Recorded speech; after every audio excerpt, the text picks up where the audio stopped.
Gak berasa ya saudaraku ya. Hari ini saya akan masuk pada bagian yang kedua saudaraku. Dari seri firman Tuhan yang akan nantinya cukup panjang ini. Bulan ini kita akan berbicara tentang experiencing God the Father. Mengalami Allah Bapa.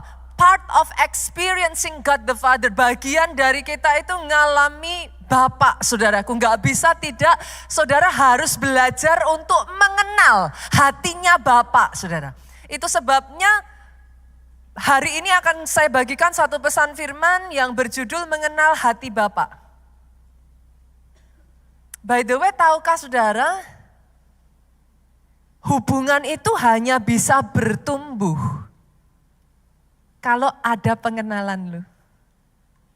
Saya ulang ya, hubungan kita apapun itu saudara, mau sama pasangan saudara, suami istri, mau anak, mau saudara di gereja, mau saudara dengan Tuhan, hubungan hanya bisa bertumbuh. Kuncinya satu ini, saudara harus kenal hatinya. Saudara harus memahami hatinya. Pengenalan kita, semakin dekat kita kenal, semakin kita paham hatinya, itu akan membawa kita pada hubungan yang akan semakin dalam. Saya kasih contoh, saudara pernah nggak ketemu pasangan suami istri yang karena kedekatannya itu sudah cukup dalam, nggak perlu loh pakai kata-kata, gini aja sudah tahu saudara. Pernah ya? Saya sama Pak Jo satu kali ya saudaraku, satu kali kami tuh pergi makan bareng, kita duduk, kita ngobrol, sampai akhirnya sudah selesai semuanya makan, nota apa semua sudah dibayar saudaraku. Dasar saya, Pak Jo itu suka apa sih? Pak Jo itu suka kalau minum itu suka teh tawar saudara. Teh tawar kenapa Pak Jo suka? Karena bisa di refill saudaraku. Karena Pak Jo itu minumnya banyak. Jadi dia suka minum teh tawar karena teh tawar itu di refill kapanpun bisa. Nah dasar saya tuh suka geli kalau kita makan apa kok nggak habis gitu tuh saya suka geli saudaraku. Nah Pak Jo sudah selesai semuanya, kita tuh sudah mau pulang. Tapi saya tuh masih melihat gelas teh tawar itu nanggrok, cantik, duduk manis, penuh saudaraku. Ya kan di refill terus kan, di refill dia penuh.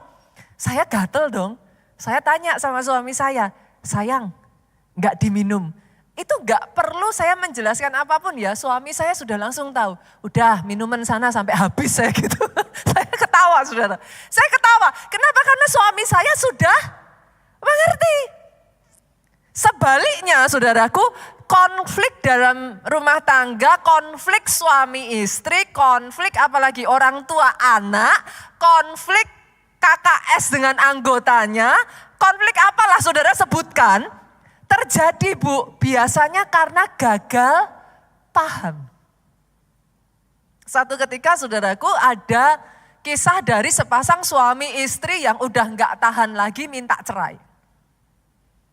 Kalau saudara mendengar kata minta cerai, saudara berpikirnya pastikan ini wah masalahnya besar gitu ya saudaraku. Mungkin langsung terpikir apa jangan-jangan suaminya selingkuh gitu kan. Mungkin langsung terpikir apa KDRT. Kita sudah berpikir yang aneh-aneh. Selidik punya selidik saudaraku, ternyata pasangan ini mau cerai hanya gara-gara sebuah kata. Kata terserah. Kita pusing dong. Masa orang mau cerai gara-gara kata terserah? Jadi ceritanya saudaraku, ternyata suami istri ini sudah lama menikah. Akhirnya mereka dikaruniai anak saudara. Masih baru anaknya lahir belum lama saudaraku. Saudara ngerti lah kalau punya anak bayi baru lahir itu kayak apa saudara. Malam tidurnya terbatas, udah high tension semua saudaraku. Nah singkat cerita paginya si istri mau belanja. Si istri mau belanja dia harus bangun pagi-pagi kan saudara. Dia harus bangun pagi-pagi untuk belanja. Nah si suami ini saking sayang sama si istri, dia sengaja, dia yang capek karena begadang bersama nemenin istri. Dia sengaja dia bangun, dia ngomong sama istrinya, "Mah, apa mau dianterin papa belanja?" Nah dasar wanita saudaraku. Yang namanya wanita bukan wanita kalau tidak penuh teka-teki. Si suaminya tanya, "Mah, mau dianterin gak belanja?" Dijawablah sama si istri, "Terserah." Lah si suami dengar jawaban si istri apa tadi Bapak Ibu? Dasar suaminya kan capek. Balik ngorok, saudaraku. Balik tidur ngorok, si istri yang marah besar. Sudah gak sayang lagi, papa sudah gak cinta lagi. Dulu mama kemana-mana aja diantar, sekarang ditinggal tidur. Bertengkar hanya gara-gara kata terserah. Bapak-bapak, boleh nggak sih saya minta tolong coba dilihat lagi. Kalau saudara datang dengan pasangan saudara, suami istri datang bersama, bapak-bapak coba diperiksa, istrinya masih perempuan bukan gitu. In case saudara lihat istrinya dipegang masih perempuan, saudaraku, saya ingin mengucapkan kepada saudara, congratulations. Selamat Anda menikah dengan seorang wanita gitu. Kenapa saudaraku? Karena kadangkala sama-sama ngomongnya, maksud hati beda, nangkepnya beda loh. Yang mengerti katakan amin. Yang paham kehidupan berumah tangga angguk-angguk. Itulah wanita, saudaraku. Tapi kalau saya juga boleh menasehatkan bagi yang ibu-ibu, halo. Suamimu bukan paranormal. Sepakat ya? Tidak semua hal yang kita maksudkan suami kita ngerti. Tapi buat yang bapak-bapak kalau boleh saya juga ngomong nih. Ngertiin juga hatinya istri kan gitu. Tidak semua istri bilang iya itu artinya iya. Istri bilang tidak artinya tidak. Dibutuhkan apa saudaraku? Memahami. Nah, gara-gara gagal paham, saudara itu bisa come up dengan kesimpulan yang beda. Kan? Hubungan antara pelayan Tuhan dengan pelayan Tuhan lain bisa rusak gara-gara gagal paham. Kenapa saudara? Saudara dibesarkan dari rumah tangga yang berbeda, kebiasaan keluarga yang berbeda, aturan yang berbeda. Buat keluarga satu apa yang dilakukan yang sama itu enggak sopan, buat keluarga lain itu sudah biasa. Gagal paham menyebabkan hubungan enggak bisa bertumbuh, Pak. Sekarang coba lihat kiri kanan nih yang datang suami istri lagi. Yang masih single, sorry ya saudaraku.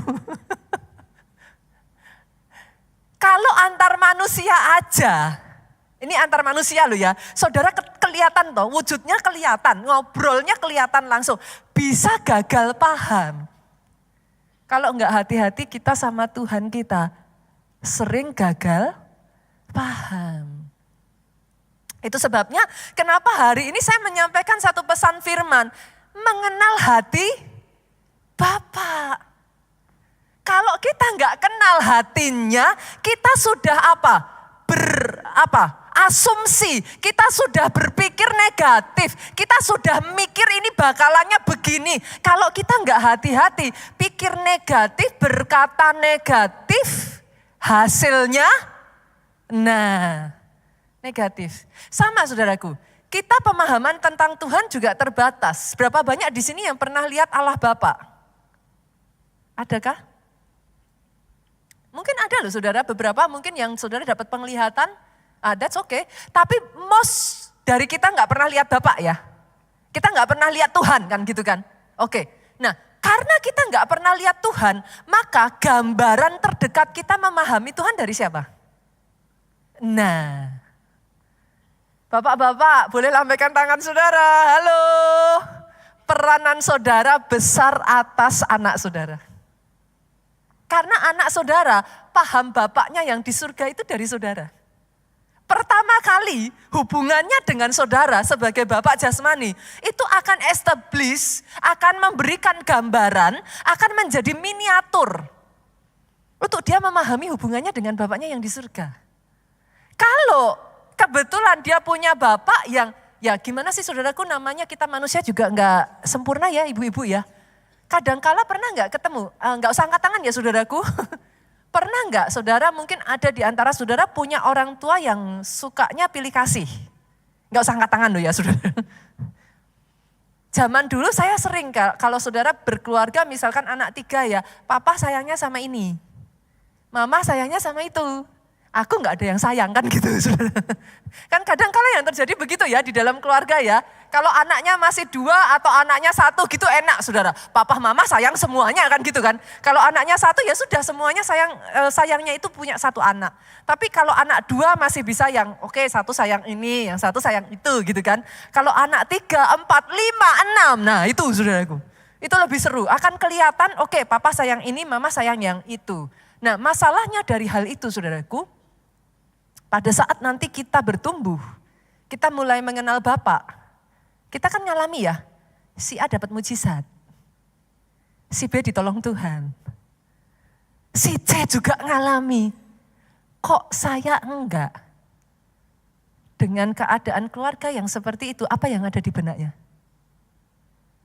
Tuhanku pun tidak adil. Saudara bisa mengerti? Saya nggak tahu dengan saudara ya, kalau ada di antara saudara yang punya papa, nggak terlalu bisa diajak ngobrol. Nggak usah angkat tangan sekali lagi saudaraku. Ada sebagian orang tua itu kalau mau dimintain pendapat atau kita mau curhat, yang keluar dikuliahin saudara. Orang tua kan suka gitu ya, kadang-kala kita maksudnya itu, aduh Pak mau cerita, mau berkeluh kesah, mau dimengerti saudara. Yang terjadi malah kamunya harusnya gak boleh kayak gitu. Kamunya yang gak bijaksana. Akhirnya yang terjadi apa? Saudara kalau mau cerita sama papa apa? Males toh, reluctant kan. Karena gambaran yang dipunyai tentang hati bapak itu begitu. Tanpa kau sadari bukan berarti selalu begitu enggak.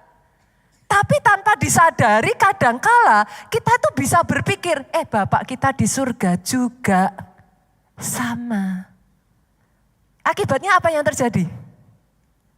Kita nggak bisa deket sama Bapak. Selalu ada gap. Kita mau cerita takut. Iya kalau Bapak ngerti, iya kalau Bapak paham. Gimana kalau aku malah yang ada dimarahin? Saudara bisa mengerti yang saya maksudkan? Boleh enggak hari ini, yuk senggol kiri kanan katakan jangan gagal paham hati Bapak yuk. Seperti apa hati Bapak? Kita buka sama-sama ya. Yohanes 3 ayatnya yang ke-16. Orang Kristen harus hafal. Ada yang tahu? Ini enggak boleh enggak hafal loh saudaraku. Orang Kristen ayat yang 1 ini enggak hafal dicekik. Ini ayat apa? Ayat kebangsaan saudara. Karena begitu besar kasih Allah akan dunia ini sehingga ia telah mengaruniakan anaknya yang tunggal supaya barang siapa percaya tidak binasa melainkan beroleh hidup yang kekal. Kita kasih tepuk tangan yang paling meriah buat Yesus Tuhan kita. Buat saudara yang hari-hari ini mempertanyakan apa Tuhan masih sayang saya, Pastor. Buat saudara yang hari-hari ini mempertanyakan orang kayak saya ini apa Tuhan masih peduli, Pastor. Ayat ini untuk engkau. Kenapa saya terus-menerus mengatakan saudaraku baca firman, baca Alkitab, baca Alkitab. Karena Alkitab itu isi hatinya Tuhan. Bukan experience kita. Sorry loh saudara. Pengalaman kita bisa salah. Tapi isi hatinya Tuhan semua ada di dalam firman. Buat saudara yang ngerasa hari-hari ini Tuhanmu jauh. Engkau ngerasa kayak Tuhan itu unreachable, gak bisa dijangkau. Karena begitu besar kasih Bapa. Dia mengasihi engkau habis-habisan, saudaraku. Dia mengasihi engkau all out.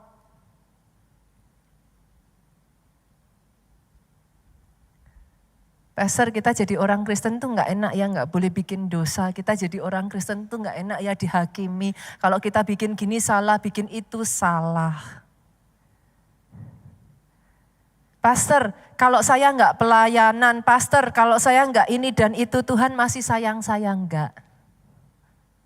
Pernah dengar kata-kata itu?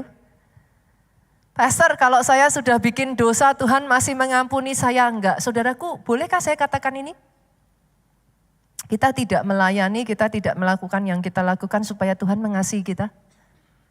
Sorry ya saudara. Bahkan ketika kau masih menyakiti dia, dia sudah mengorbankan nyawanya buat engkau.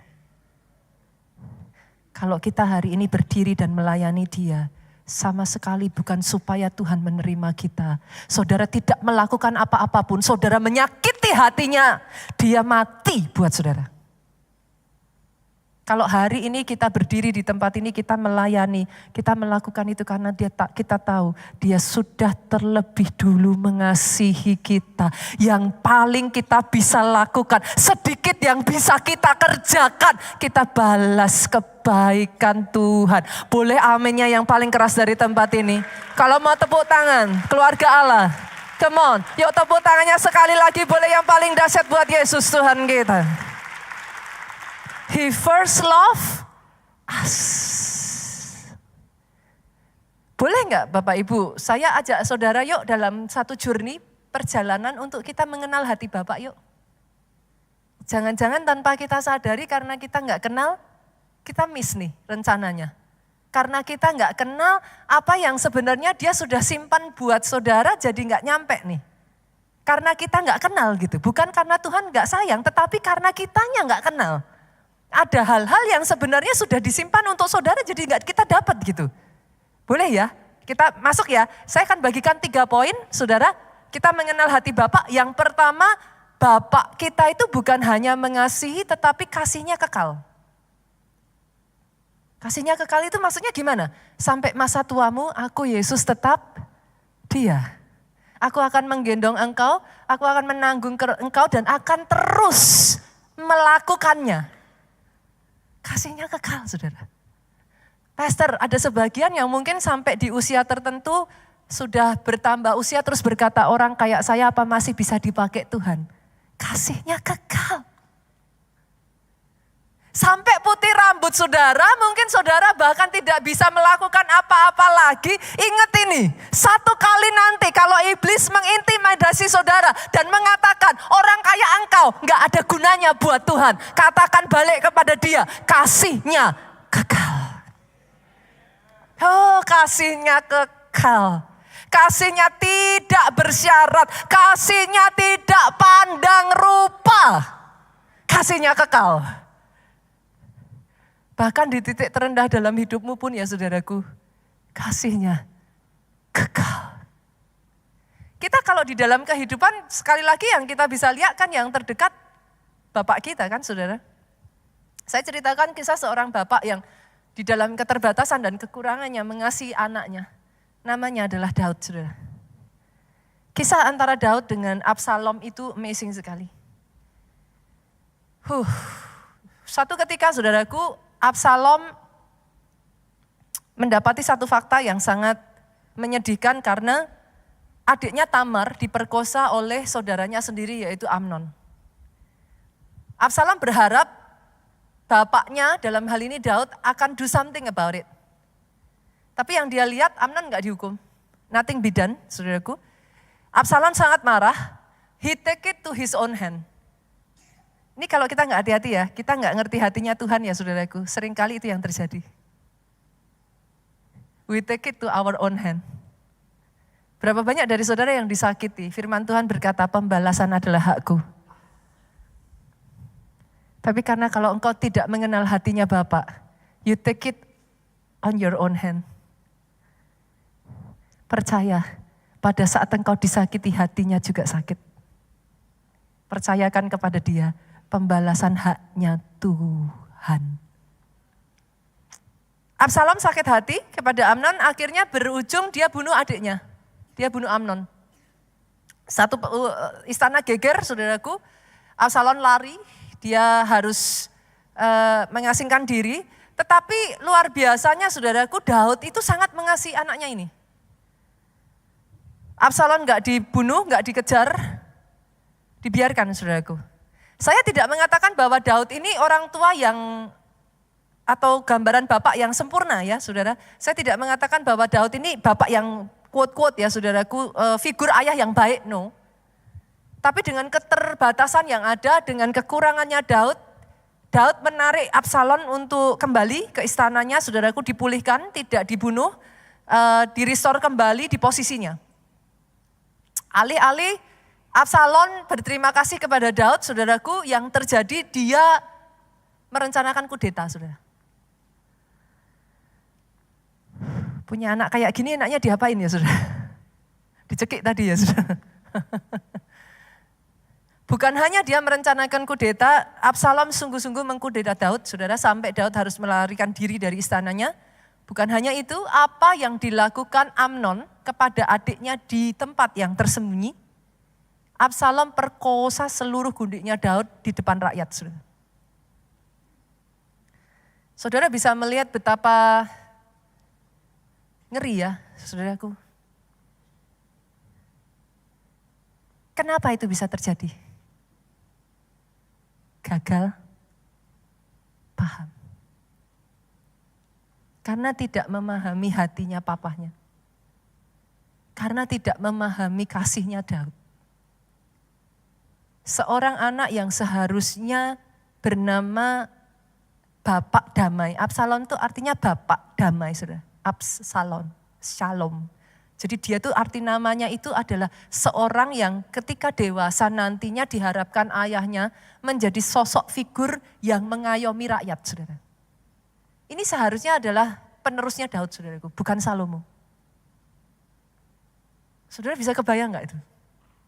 Terjadi kenapa? Gagal paham. Suami istri, halo, belajar yuk. Jangan hanya dengar perkataannya, jangan hanya lihat tindakannya, tapi pahami hatinya. Hatinya itu seperti apa? Kadangkala perkataannya bisa menyakiti, kadangkala tindakannya tidak menyenangkan saudara, tapi kalau hatinya karena mengasihi saudara, setidaknya yang itu masih saudara pahami. Yang mengerti katakan amin. Absalom karena gagal paham saudaraku, hancur hidupnya. Tapi ketika itu pun terjadi ya Pak, satu peperangan di mana Daud akhirnya harus berhadapan dengan Absalom. Dia perintahkan kepada prajuritnya, jangan sentuh anakku, jangan bunuh anakku.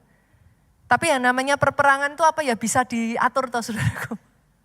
Saudara dalam medan perang itu bisa apa gitu. Orang sudah perang seperti itu apa ya bisa, oh ini Absalom gitu kan, enggak semua prajurit kenal gitu. Akhirnya dalam peperangan itu Absalom terbunuh. Menurut saudara, harusnya Daud seneng gak saudara? Ini orang yang mengkudeta dia, orang yang sudah memperkosa seluruh gundiknya, saudaraku. Orang yang menghancurkan kerajaannya, harusnya ketika dia meninggal, Daud seneng gak? Kita lihat ya ayatnya, yuk kita buka. 1 Samuel pasalnya yang ke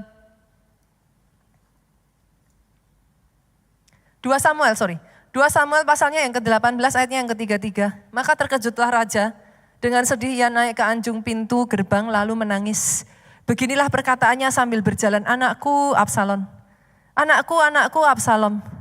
Ah kalau aku mati menggantikan engkau Absalom, anakku, anakku. Hati bapak itu kayak gini dulu saudara. Satu ayat lagi yuk, Yeremia 31 ayatnya yang ke-20. Anak kesayangankah gerangan Efraim bagiku atau anak kesukaan?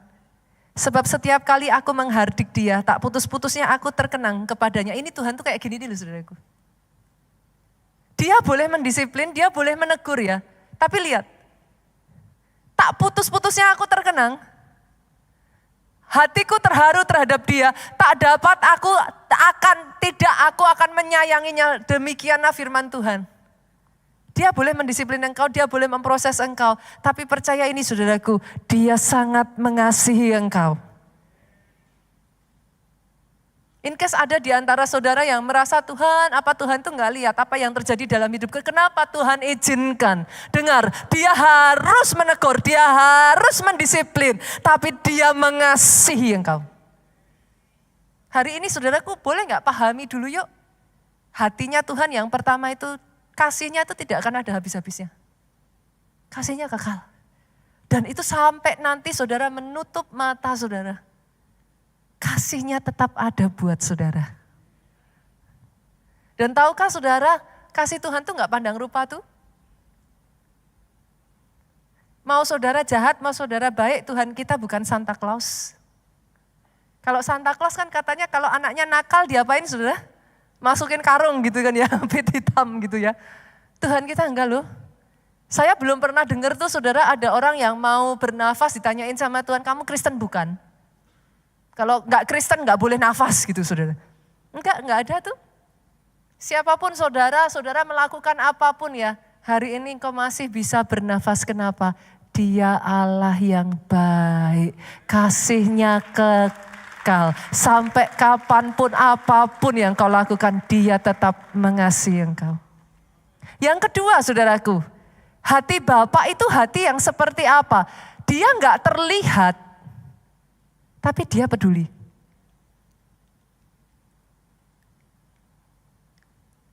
Saya tuh kadang takjub loh saudara, sampai berapa kali saya pernah menceritakan kepada saudara ya. Ada di sini yang pernah ngalamin gak ya saudaraku? Kayak saya pernah cerita sekian waktu lalu, kepingin roti toko sebelah saudara. Pernah ya, masih ingat ya kisah saya ya? Kepingin roti toko sebelah. Suami saya khotbah di sini, saya khotbah di Soho. Saya titipnya terlambat, suami saya sudah pulang. Aduh itu rasanya kayak rotinya tuh udah lumer di mulut gitu saudaraku. Waktu itu kalau saya nggak salah ingat Natal saudara. Jadi saya berpikir ya sudahlah besok saya akan khotbah di PIK gitu. Jadi tanggal 24 saya kepengen roti, tanggal 25 kan saya khotbah di PIK. Saya pikir ya sudahlah besok aja saya titip sama sekretaris saya, tolong ya besok beliin dulu. Belum saya ngomong sama sekretaris saya untuk tanya, pagi itu satu roti dari toko sebelah sudah mendarat di meja saya saudara. Saya tanya dong spontan sama sekretaris saya, thank you ya sudah dibeliin. Pastor, saya enggak beliin. Loh kok bisa ada? Ada yang bawain buat pastor. Pernah enggak sih terharu dengan Tuhan saudara yang bahkan yang terkecil dari hidupmu aja, dia peduli. Dia tidak pernah meninggalkan saudaraku. Yes, dia peduli. Kita baca ya ayatnya yuk, kita lihat yuk. Kita buka Matius pasalnya yang ke-6. Matius 6 ayatnya yang ke-4 sampai ayat yang ke-6. Ayat 4 ya saudaraku, nanti kita lompat aja. Hendaklah sedekahmu itu diberikan dengan tersembunyi, maka Bapakmu yang melihat yang tersembunyi akan membalasnya kepadamu. Pastor ini maksudnya apa? Kaitannya apa nih Tuhan peduli? Oke, kita lompat ya ayat 6. Tetapi jika engkau berdoa, masuklah ke dalam kamarmu, tutup pintu, berdoa kepada Bapakmu yang ada di tempat yang tersembunyi, maka Bapakmu yang melihat yang tersembunyi akan membalasnya kepadamu. Maksudnya gimana Pastor? Sesederhana gini saudara, kenapa disebut Bapa yang ada di tempat yang tersembunyi? Seperti yang saya katakan tadi, kita nggak bisa lihat Tuhan. Itu sebabnya disebut Bapa yang seolah-olah ada di tempat yang tersembunyi, because we cannot see him. Tapi dengar ini saudaraku, dia melihat yang tersembunyi, akan membalasnya kepadamu. Artinya apa? Pada saat engkau menolong orang yang bahkan tidak ada satu orang pun melihat apa yang kau lakukan, dia yang tersembunyi, dia peduli, orang lain boleh gak lihat, dia balas itu dalam hidupmu. Artinya apa saudaraku? Bahkan ketika kau berdiri di atas kebenaran, engkau dicemooh, engkau dikata-katai bodoh, engkau dikata-katai sia-sia, apa yang kau lakukan seolah-olah justru merugikan dirimu sendiri. Dengar ini, dia yang melihat yang tersembunyi, dia balas kepadamu. Oh saya berdoa ya saudaraku hari ini ya, boleh gak saya katakan ini, apa yang kau lakukan kepada Bapakmu yang terkecil sekalipun tidak pernah sia-sia. Saudara pikir itu sia-sia? Never. Ketika kau belajar taat, semua orang yang lain menganggap engkau menggelikan, engkau lucu, engkau bodoh, sia-sia ya saudaraku. Tapi kalau kau belajar taat sama Tuhan, ketaatanmu yang kau lakukan ketika tidak ada orang yang melihat, dibalas kepadamu.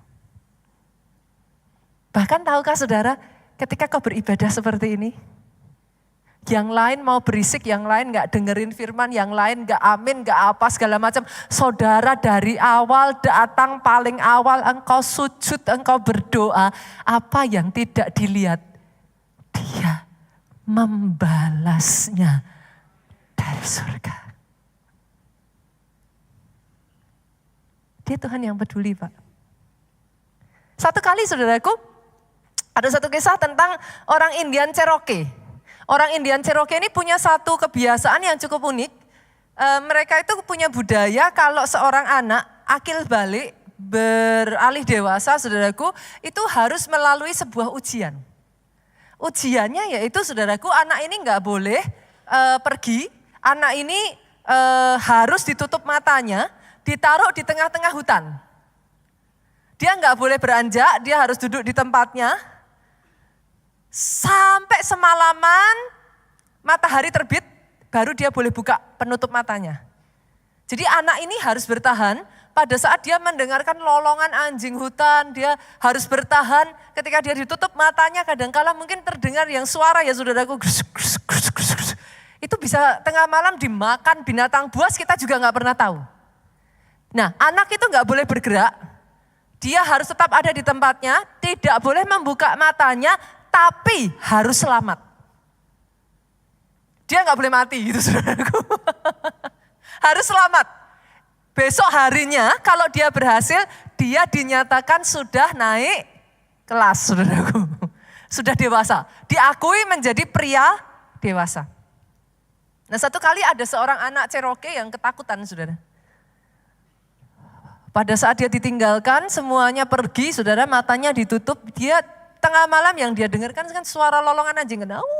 Kayak gitu kan saudara. Itu udah, saudara bisa kebayang gak sih? Kita aja ya saudaraku, kalau matanya ditutup aja ya, kita tuh sudah di sini imajinasi itu kemana-mana saudaraku. Waduh nanti kalau gini gimana, nanti kalau gitu gimana kan gitu. Ini juga sama saudara, jadi anak ini udah ketakutan sekali, dia menunggu sampai pagi, menjelang pagi gak datang-datang saudara. Dia mendengar jejak kaki yang berbunyi kayak binatang lari ke kiri, lari ke kanan saudaraku. Dia ketakutan. Sampai akhirnya matahari terbit saudara. Dia bisa menyelesaikan ujiannya. Dia membuka matanya. Begitu dia buka tutup kain itu saudara, dia kaget. Karena yang dia tidak sadari, ayahnya berjaga-jaga sepanjang malam di belakangnya memastikan anak ini baik-baik saja.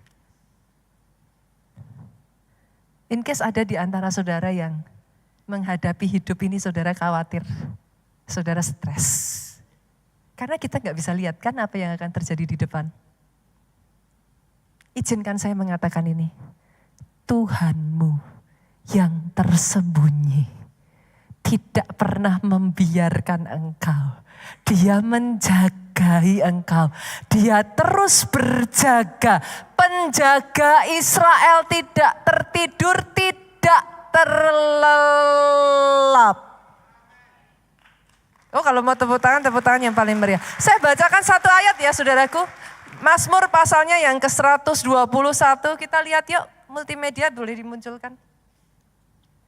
Mazmur 121 ayat yang keempat sampai ayat yang ke-8. Boleh kita baca sama-sama? Oke. Sesungguhnya tidak terlelap dan tidak tertidur penjaga Israel, ayat yang kelima yuk saudaraku. Baca sama-sama 2, 3. Tuhanlah penjagamu, Tuhanlah naunganmu di sebelah tangan kananmu. Artinya apa saudara? Melalui apapun dia tetap ada di sebelah kananmu. Dia tidak pernah meninggalkan engkau. Dia pegangi engkau, dia pastikan engkau aman. Ayat yang ke-6 yuk kita lanjutkan. Matahari tidak menyakiti engkau pada waktu siang. Bulan pada waktu malam. Ayat yang ke-7 sama-sama. Tuhan akan menjaga engkau terhadap apa? Segala kecelakaan. Ia akan menjaga nyawamu. Yang ayat 8 terakhir. Tuhan akan menjaga keluar masukmu dari sekarang sampai selama-lamanya. Boleh aminnya yang paling keras saudaraku. Jadi atas kehidupanmu. Setiap kali kau keluar dari rumah katakan Tuhan menjaga keluar masukku. Engkau boleh gak tahu apa yang akan terjadi di kedepan harinya. Tapi satu hal yang bisa kau pegang. Dia akan jaga engkau. Pastor, apakah bahkan ketika saya jatuh, ketika saya melakukan hal yang gak baik, ketika saya berbuat salah, apakah Tuhan masih menjagai saya? Firman-Nya berkata, dia menjaga keluar masukmu sampai selama-lamanya. Pegang itu saudaraku. Jangan salah paham ya. Karena kadang ada orang yang tanya sama saya, apa Tuhan marah sama saya ya pastor? Apa karena saya begini ya pastor? Apa karena saya lupa berdoa ya pastor? Oh come on saudaraku, yang saya tahu, lakukan semuanya itu dan itu semua baik saudara. Tapi jangan pernah kau melakukan itu supaya Tuhan mengasihi engkau. Never. Jangan pernah kau melakukan itu hanya karena kau takut nanti kalau saya nggak masuk surga gimana, pastor? Come on saudaraku. Kerinduannya yang terbesar, tidak ada satu pun dari saudara yang terlewatkan, itu sebabnya dia berikan anaknya untuk saudara lu. All the way possible, dia akan lakukan so that he get you. Jangan gagal paham hatinya Tuhan. Yang ketiga, saudara, yang terakhir. Tuhan itu adalah Allah yang seperti induk Raja Wali, dia menggoyang bangkitkan isi sarangnya. Kita buka Ulangan pasalnya yang ke-32 ayatnya yang ke-6b. Ulangan 32 ayat yang ke-6b. Bukankah ia Bapakmu yang menciptakan engkau, yang menjadikan dan menegakkan engkau? Ayat 10 yuk kita baca sama-sama 2-3. Didapatinya, dia di suatu negeri, di padang gurun, di tengah-tengah ketandusan dan auman padang belantara. Dikelilinginya dia, diawasinya, dijaganya seperti biji matanya. Wow. Tuhanmu tuh seperti itu loh saudaraku. Kau gak pernah sendirian. Saya ajak saudara baca dari bahasa Inggrisnya boleh Bapak Ibu. Karena dari bahasa Inggrisnya jauh lebih terlihat tuh. Ulangan 32 ayat yang ke-10 yuk. Saya bacakan ya saudara. Dalam bahasa Inggrisnya. He found him in a desert land. Ini meaningnya dalam loh saudara. Dia menemukan engkau di padang gurun. Saudara nggak sadar ya, kadangkala Pak, kenapa Tuhan izinkan ada padang gurun? Disitulah pada saat semua orang meninggalkan engkau, dia bisa menemukan engkau. Saya menemukan bahkan dalam kehidupan saya ya, justru di titik terendah saya itu titik di mana Tuhan mencari dan menemukan saya loh. Bukan di tengah pesta kadangkala saudaraku, bukan di tengah semua keadaan baik. Tapi ayat ini ngomong he found you, saya ganti kata him dengan you. In a desert land, in the waste howling wilderness, di tengah padang gurun belantara dengan auman binatang liar, intinya kan seperti itu saudaraku. Kadang pernah gak sih saudara dalam kehidupan kita ngerasakan intimidasi begitu besar tuh. Orang kiri kanan ngomong yang gak baik tentang kita difitnah, kita dipojokkan, disudutkan. Tapi tahukah saudara, he find you there. Dia temukan engkau di situ loh. Pada saat orang mengatakan hal yang tidak baik tentang engkau ibu, di situ dia berjumpa dengan engkau. Tapi hebatnya lagi ya, he let him about. Let about, memimpin, dia itu memimpin engkau.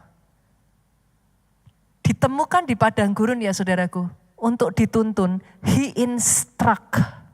Dia memberikan instruksi kepada saudara dengan tujuan apa saudara? He kept him as the apple of his eye. Saya tanya ya saudara, kalau saudara kira-kira loh orang di sekeliling saudara, di samping saudara lah istri lah, poking-poking pundak saudara kayak gini masih oke enggak? Masih oke ya? Tapi kalau poking-poking mata gimana saudara?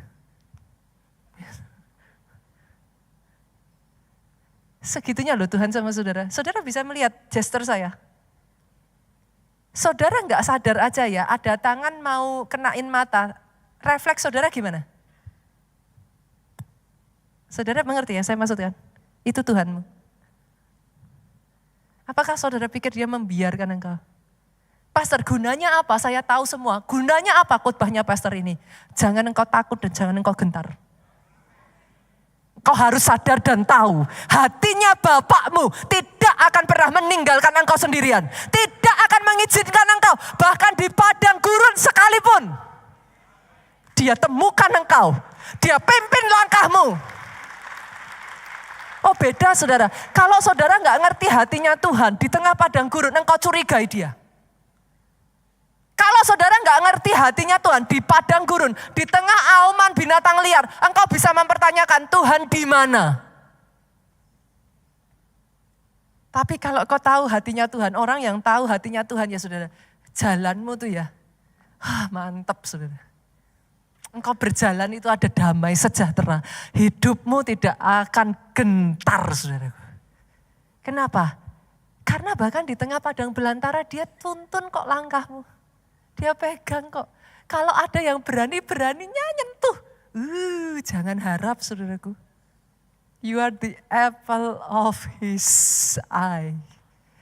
Tangkap itu saudara. Berjalan dengan pemahaman yang satu ini. Berjalan dengan pengenalan siapa Tuhanmu. Dan dia itu seperti burung Raja Wali. Coba kita lihat ayat selanjutnya. Ayat 11 yuk. Laksana Raja Wali menggoyang bangkitkan isi sarangnya, melayang-layang di atas anak-anaknya, mengembangkan sayapnya menampung seekor, mendukungnya di atas kepaknya. Demikian Tuhan sendiri menuntun dia dan tidak ada Allah asing menyertai dia. Pemain musik boleh maju ke depan? Saya nggak tahu ya saudaraku, saudara ada di sini yang suka pecinta flora fauna nggak? Saya tuh pecinta flora fauna saudaraku, saya tuh suka binatang. Sangat suka binatang, saya suka salah satu yang itu Net Geo yang tentang kehidupan binatang saudara. Buat saudara yang pernah melihat burung Raja Wali itu unik saudara. Dia akan membuat sarangnya itu di tempat yang tinggi. Di mana kayak manusia nggak ada yang bisa menyentuh. Nah sarangnya di bagian bawah dasarnya itu dia bikin dari ranting-ranting kering. Kalau ranting kering Pak kena kulit itu sakit nggak? Sakit ya. Saudara kalau kayak ranting-ranting kering yang itu kegores kan bisa berdarah saudaraku. Jadi nggak mungkin anaknya itu bisa nyaman kalau di sana. Saudara tahu caranya dia bikin nyaman gimana? Dia rontokkan tuh bulunya. Induk Raja Wali itu akan rontokin bulunya. Saya kalau lihat itu saya tuh, bukankah itu yang Yesus lakukan buat engkau? Dia rontokkan semua harga dirinya, dia serahkan semuanya. Dia dipermalukan, dia dihina, dia dihancurkan. Bahkan Alkitab sampai ngomong orang enggak ada yang mau lihat wajahnya, kenapa rusak itu wajahnya. Enggak elok sama sekali saudaraku. Tapi dia lakukan itu buat engkau loh. Segitu. Sama seperti induk ini demi kenyamanan si anak. Dia rontokin tuh semua. Akhirnya saudaraku yang terjadi, anaknya ini seperti tidur di atas bulu angsa saudara. Nyaman. Itu Tuhanmu saudaraku. Ketika kau masih kecil, ketika kau masih bayi, ketika kau masih kanak-kanak ya, dia pastikan semuanya. Itu makannya aja kan gak pernah bingung toh. Anak-anak itu kan gak pernah bingung tuh saudara. Besok mau makan apa kan sudah langsung dikasih tuh sama Tuhan. Tapi satu titik yang aneh saudara, adalah ketika si anak ini beranjak dewasa. Tiba-tiba si Raja Wali akan menggoyang bangkitkan, itu diserang sendiri tuh sarangnya. Ketika diserang sarangnya saudara, itu bulu-bulu kan terbang toh. Hilang tuh saudaraku. Akhirnya anak-anak ini nginjaknya si ranting. Dia nginjak tuh dia au. Ada di sini yang ikut Tuhan sekian lama ngomong sama Tuhan gini, kok Tuhan jahat ya? Dulu Tuhan begitu baik sama aku, sekarang kok apa-apa susah. Halo? Kalau ada yang ngomong seperti itu, senggol kiri kanannya, congratulations, sudah jadi dewasa. Boleh? Boleh? Jadi kalau mulai diproses, diizinkan masalah terjadi, apa? Congratulations. Saudara bukan bayi lagi. Pada saat itu pun setelah digoyang balikkan, anaknya mau terbang enggak? Jangan harap, udah nyaman. Saudara minta sama Tuhan dikabulin, minta sama Tuhan dikabulin, minta sama Tuhan dikabulin. Enggak dikabulin sekali aja ngomel toh. Tuhan. Anaknya ini Raja Wali sama. Kok jahat? Orang tuaku jahat. Akhirnya saudaraku, mereka enggak mau keluar dari sarangnya. Saudara tahu mereka di mana? Mereka itu berjejak pada tepi sarang. Karena Raja Wali itu seringnya bersarang di Bukit Batu, saudara. Mereka bisa berjejak di situ. Karena kalau nginjak yang ranting itu kan sakit kakinya. Jadi mereka berdiri di ujung-ujungnya, saudara. Tapi enggak terbang. Sampai itu diserang sama Raja Walinya, saudaraku, didorong. Ada di sini yang ngerasa kayak dipaksa sama Tuhan? Kok enggak enak ya saudaraku, kayak dijorokin, kayak didorong, kayak rasanya kok Tuhan gitu. Tapi dari situ ya saudara, engkau dipaksa mengepakkan sayap, sayap-sayap imannya tumbuh. Nah belajar toh, bergantung sama Tuhan Pak. Belajar tuh enggak enak toh. Waktu ngembangin sayap kayak gini ini capek enggak saudara? Enakan di sarang toh? Makan tinggal makan, apa tinggal dapat kan gitu. Tapi yang saudara harus tahu satu hal ini. Pada saat si anak itu jatuh, induk Raja Wali gak akan lu membiarkan. Jadi kalau toh kau diizinkan dan kau jatuh, ketahui dia tetap akan menjagai engkau. Memastikan sampai engkau bisa terbang dengan kedua sayapmu. Boleh? Mulai hari ini jangan salah paham Bapak Ibu. Pahami hati Bapak ya. Hatinya penuh kasih. Yesus Tuhan, angkat kedua tanganmu saudaraku. Diberkati engkau oleh Tuhan. Amin. Diberkati keluargamu oleh Tuhan. Amin. Yes. Dibawa semakin mengenal dan dikenal. Yes, amin. Bukan hanya Kristen biasa, bukan Kristen KTP, bukan Kristen permukaan. Tapi semakin dalam mengenal apa yang jadi isi hatinya Bapak. Yes. Mengerti jalannya Bapak, mengerti rencananya Bapak dalam kehidupanmu.